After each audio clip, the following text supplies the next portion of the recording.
Los acontecimientos de fracturas en el tiempo sientan las bases no solamente para lo que viviremos en los siguientes parches de Dragonflight, sino que abre también las puertas a lo que acontecerá en las próximas expansiones. Una historia que nos marca tímidamente el camino que nos llevará posiblemente a la esperadísima expansión del vacío.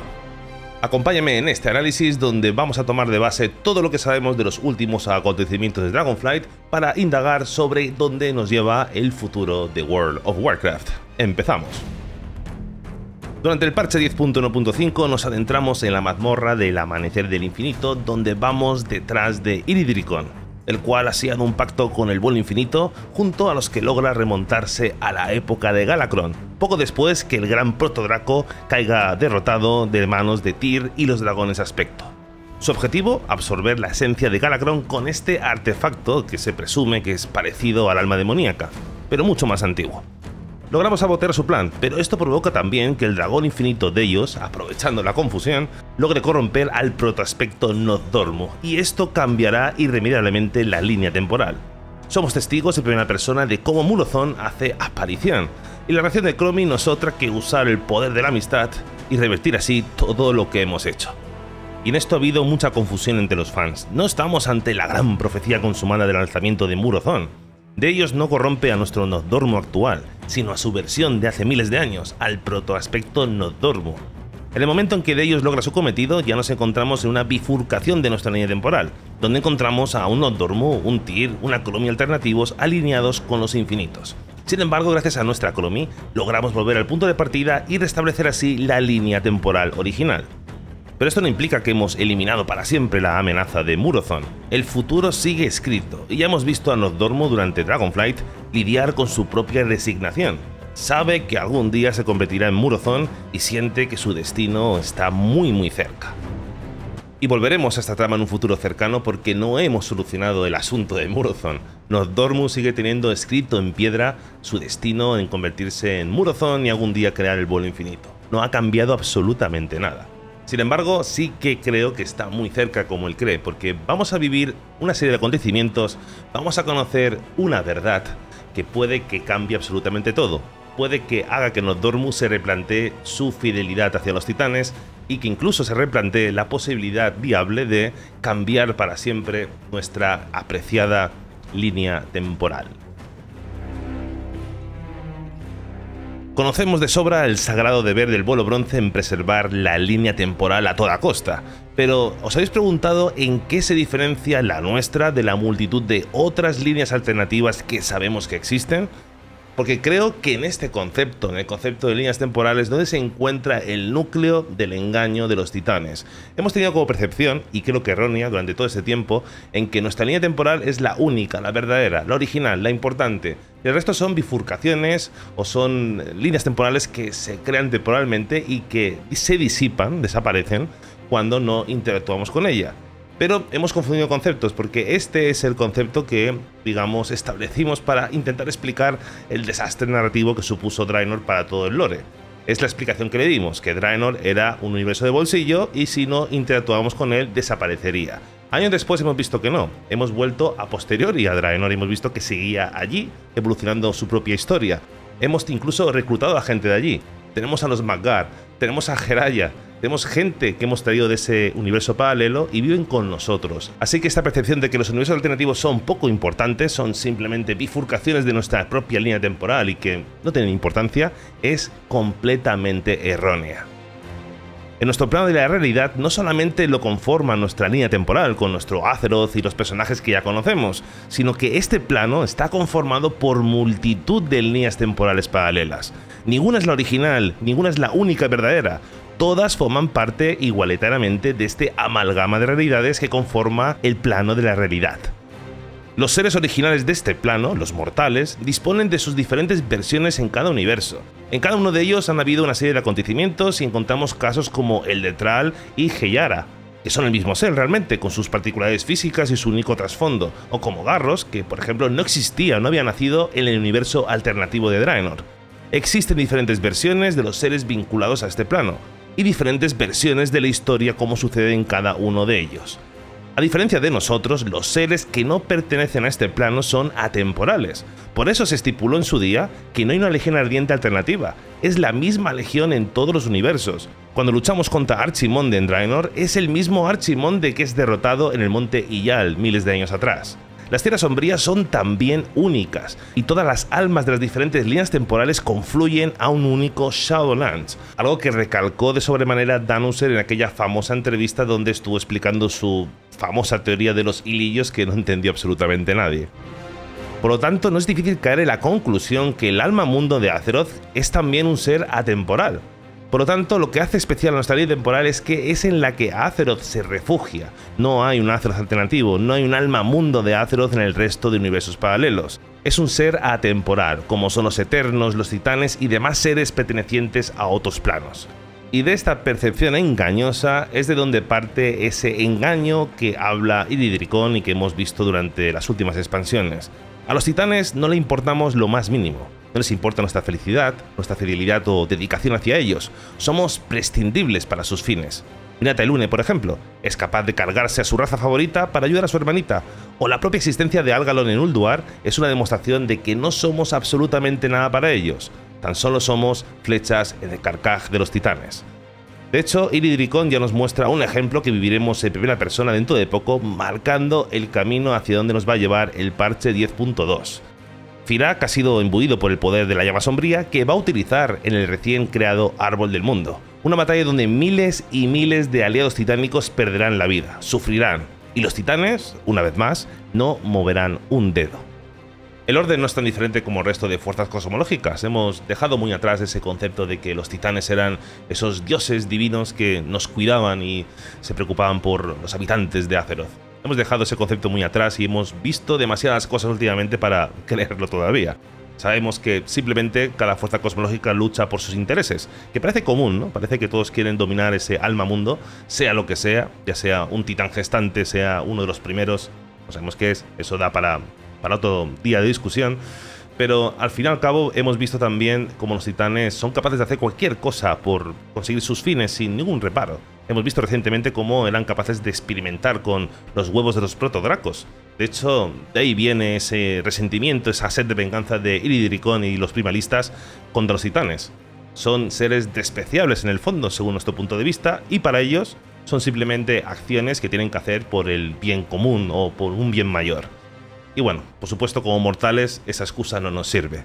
Así que realmente el objetivo final de Iridricón es traer de vuelta a los titanes, hacer que vuelvan para que pueda vengarse. De hecho, ese es su plan, ¿no? Se ha aliado con el vacío, se ha aliado con Xal'atath, con el vuelo infinito. Ellos buscan otros fines diferentes, pero su fin es que los titanes vuelvan. ¿Y cómo pretenden conseguir que los titanes vuelvan a Azeroth? Pues muy simple, quitándoles lo que más aprecian, lo único que les haría mover el trasero. Quitarles el alma mundo que está gestándose en las entrañas de Azeroth. Al final de la cinemática vemos tenuemente esta figura al otro lado del portal, una elfa del vacío, y todo parece indicar que se trata de la misma Xal'atath. Xal'atath es uno de los personajes más interesantes de los últimos años en World of Warcraft. No sabemos muy bien exactamente qué es este ser. Sabemos que estuvo milenios atrapada en la daga del Imperio Negro hasta que nosotros la liberamos. Las teorías apuntan que podría tratarse del quinto dios antiguo que fue devorado por los otros cuatro, o que se trate de un ser entre los señores del vacío y los dioses antiguos. Definitivamente es alguien que estábamos esperando hace mucho tiempo, y que parece que no ha malgastado su tiempo desde los tiempos de BCA. En el Confín Prohibido encontramos multitud de nagas que resguardan este documento, una canción de las profundidades, donde se vaticina el retorno de Azshara, que al parecer tampoco ha estado inmóvil, y ha sellado el pacto con un protagonista mencionado como el Presagista, un ser que habla del uso de un poder primigenio que será la llave para dar la estocada final al orden. A estas alturas todo parece indicar que este ser poderoso, el Presagista, es Xal'atath. Sabíamos que tras liberarla se convertiría en el punto de conexión con la temática del vacío, y al parecer ha estado buscando aliados este tiempo, uniéndose probablemente con Azshara y los nagas como indican estas pistas, y también tendrá a su lado a Iridricón para cumplir con su plan. Ella es probablemente la arquitecta de este plan que llevó al Primalista a viajar hasta el pasado. Seguramente fue también la que le dio este artefacto con el que ha absorbido un poder primigenio, el poder del que estaba imbuido Galakrond, que recordad fue producto de las aguas del manantial de Uldorus que embuyen poder del orden, pero que fue corrompida por Yogg-Saroth. Con este poder en sus manos, el objetivo de Xal'atath y sus aliados es usar este poder para reclamar el alma mundo de Azeroth y cumplir así con la gran profecía final, el despertar de Azeroth. Xal'atath busca reclamar a Azeroth para el vacío, levantar así un titán oscuro. El alma mundo está, esta vez sí, en un peligro muy real. Ya vimos que el estado de Azeroth ha cambiado en los últimos años. Parece que el alma mundo estaba muy herida y tras el ataque de Zobal, parece que por alguna razón Azeroth está volviendo a sanar. Y ese es el concepto inicial que nos muestra Dragonflight. Por eso las Islas Dragón despiertan. Parece que el alma mundo está revitalizándose y preparándose para despertar. Y por eso han elegido este momento justamente para ir a la ofensiva. Es seguramente el momento idóneo para que cuando Azeroth despierte vinculada a sus intereses. Esta vez las posibilidades de que caiga en manos del vacío son muy reales, y con una posibilidad tan real de perder a Azeroth para siempre, es más que probable el retorno de los titanes, y su retorno también traerá consigo el retorno de los personajes más importantes de toda la historia del universo Warcraft. Actualmente los titanes se encuentran en el trono del Panteón, una dimensión fuera del tiempo y del espacio donde junto a Illidan mantienen encerrado a Sargeras. La última vez que los vimos tan solo veíamos un fragmento de su poder. Habían sido eliminados por Sargeras, puestos en cautiverio hasta que nosotros, los héroes de Azeroth, los rescatamos en Antorus. Puede que los titanes hayan recuperado parte de su poder, pero es muy posible también que no estén al 100% y necesiten toda la ayuda posible. Y aquí es donde viene una de las posibilidades con las que hemos fantaseado desde la época de Legión. Sargeras podría volver, junto a los titanes, y esta vez como un aliado. El titán oscuro fue reducido y su legión hecha añicos, pero el objetivo final de Sargeras es evitar a toda costa que Azeroth caiga en manos del vacío. Es su obsesión y su misión. Por lo que no es nada descabellado que Sargeras acceda a unirse a nosotros para derrotar la amenaza que se enfrenta a nuestro mundo. Con él volvería Illidan, que podría ser incluso usado como el nuevo avatar de Sargeras. Volverían también los titanes y probablemente otros personajes archiconocidos de Azeroth como Azshara, Thrall, que aparece en la portada de la siguiente BlizzCon por cierto, o incluso el propio Anduin. ¿Cómo no recordar a estas alturas este cómic, que en teoría no es canon, donde aparece Anduin y Velen a bordo del Vindicar de camino hacia la batalla final contra el vacío? Sería extraño ver a Anduin en avanzada edad, pero tendría sentido considerando que ahora mismo está en las fauces supuestamente, un lugar donde el tiempo pasa de forma diferente, mucho más despacio. Volver a Azeroth tras unos años podrían haber sido para él décadas, así que tenía sentido. Tal como explicábamos en este vídeo hace algunos años, Anduin será la clave en la lucha de esta guerra entre la luz y oscuridad, por su innata condición de ser capaz de dominar ambas fuerzas. Os recomiendo ver el vídeo porque ahí explicamos un poquillo más en detalle por qué vemos a Anduin como protagonista de una futura profecía. Pero sea o no sea canon este cómic, está claro que tras la derrota de la Legión Ardiente, el gran peligro latente que queda en pie es la amenaza del vacío. Y probablemente toda la historia que se está construyendo desde Dragonflight nos lleve hacia una expansión donde Blizzard volverá a sacar toda la carne al asador y volver a hacer uso de la nostalgia para hacer las paces con sus fans y volver a traer en masa a los jugadores. La misma estrategia que con Legión, y tiene muchísimo sentido. Estamos en una situación que me atrevo a decir que es incluso mucho peor que la que tuvimos tras Draenor. Mucha gente abandonó el juego en aquel entonces, el juego bajó a los peores niveles de su historia en aquella época, y al final Blizzard utilizó ese revulsivo llamado Legión, donde hizo uso de toda la nostalgia, de mucho fanservice, para hacer que los jugadores volviesen a ilusionarse por este juego. Y Dragonflight es una grandísima expansión, una expansión que hacía mucha falta para resetear de alguna forma esta franquicia. Sin embargo, pues tampoco ha sido tan triunfal. Hemos visto esto traducido en ventas, es una de las expansiones menos vendidas. Vemos como la gente no está ilusionada con el lore como lo estaba antaño. La sombra de Shadowlands acecha a los fans y ha sido un golpe muy duro para toda nuestra comunidad. Y es muy complicado que con ese tipo de lore que vemos ahora, la gente vuelva en masa. Además de la jugabilidad, que también le hace falta un pequeño retoque, que ya hablaremos de ello en otro vídeo dedicado al tema del gameplay. Además, tener en cuenta la siguiente expansión es la 11.0, es la 10ª expansión de este juego y además se cumplirá el 20 aniversario de lanzamiento. 20 años en la cúspide, que imagino que Blizzard, para celebrarlo, sacará una expansión muy suculenta y muy completita, o eso esperamos. Además tiene que ser la continuación, la confirmación de la tendencia que ha iniciado Dragonflight con los cambios estructurales de este juego para el futuro.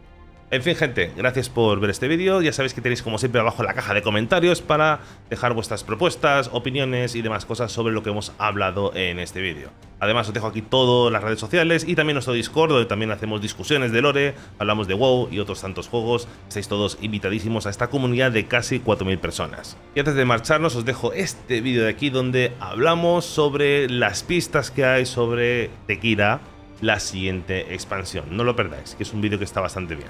En fin, gente, una vez más gracias y nos vemos en el siguiente vídeo. Un abrazo.